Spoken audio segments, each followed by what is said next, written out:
I went to my friend's house for her virgin celebration.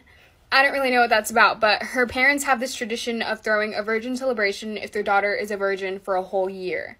Anyway, so her parents are throwing a party for her virgin celebration, and I wanted to give my friend a surprise where I pop out from under the bed with a cake. Long story short, a couple hours pass by, the party starts, I go under her bed, I start prepping for the surprise, and then I see 2 people enter the room from under the bed. I saw 4 shoes. So at this point, there was 2 people in the room, keep in mind. So like 10 minutes pass by, and then I hear clapping, bitch. My dumbass thought they were like singing happy birthday, or maybe they were celebrating for something. So I jump out from under the bed, and guess what I see? Oh my god. This is the best part, bitch.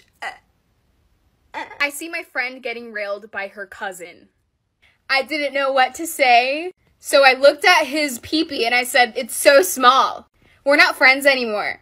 This girl who used to bully the shit out of me DM'd me on Instagram. We are going to call her Emma. Emma DMs me and she's like, hey, we should meet up at Starbucks. I want to catch up. I want to tell you stuff. And my dumbass was like, okay, let's do it. But the day comes when we're meeting up. So obviously I took an Uber there. I was gonna be a little late, so I called Emma and I was like, hey, my Uber's taking long. Can you please get my drink so we can talk more and I'll pay you back? And so she said she would, so it was cool. I get to Starbucks. So me and Emma are drinking our drink, and then I start feeling very sick to the point where I was fainting and throwing up really bad. So I went to the bathroom, and this lady followed me into the bathroom and told me that the girl that I was with, Emma, put a pill in my drink, and I was gonna go confront Emma about it, and by the time I went back, she had ran away. So I end up calling an Uber to go home because I was not feeling well at all. Like, I was dying. The Uber comes, and guess who is in the Uber? Emma! She locks the doors immediately. So I get in the Uber, and I did not see Emma at first, but then she popped up right after I put my seatbelt, and we went on the road. Emma then locked all the doors, broke my phone. I couldn't really do anything because at this point I was really, really weak from what she had put in my drink, and started spraying me with pepper spray, which hurt really bad. At this point, I'm basically weak. I'm like fainting every second, and I have pepper spray everywhere. I don't have my phone. And Emma starts laughing at me. This is the best part.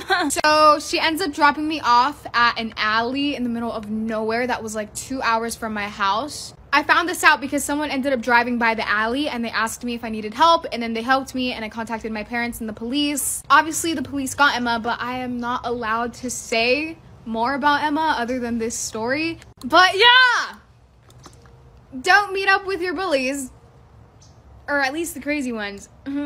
So one day this random guy added me on Snapchat. I added him just because You really never know, it could be my soulmate or something. Like, you know, we're gonna call him motherfucking Larry. So right when I added Larry, he sent me a snap. Oh, this is the best part. Just wait, sweetie. So it was a photo of a wall with pictures of me, baby pictures of me, even a picture of my cat, with like tiny post-its all around it. And in the caption, he was like, I manifested you, you cannot leave anymore. I was kind of scared, so I blocked him. And I remember I left to my grandma's house because I was just really scared to even be in my own house.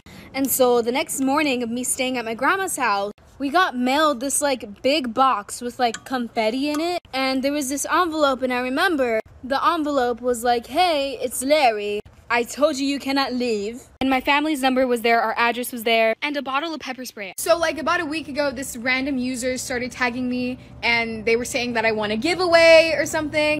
And my dumbass, you know, always being a dumbass, I stalked their account and I accidentally clicked on a link on their profile.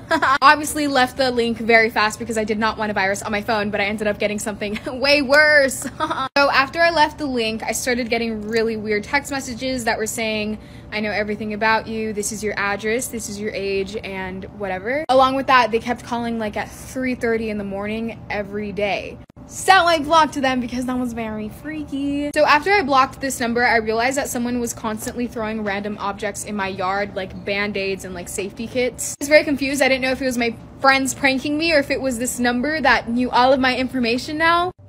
This is the best part. Long story short, my friend said it wasn't them. So I ended up unblocking the number that knows all of my information and asking them stuff.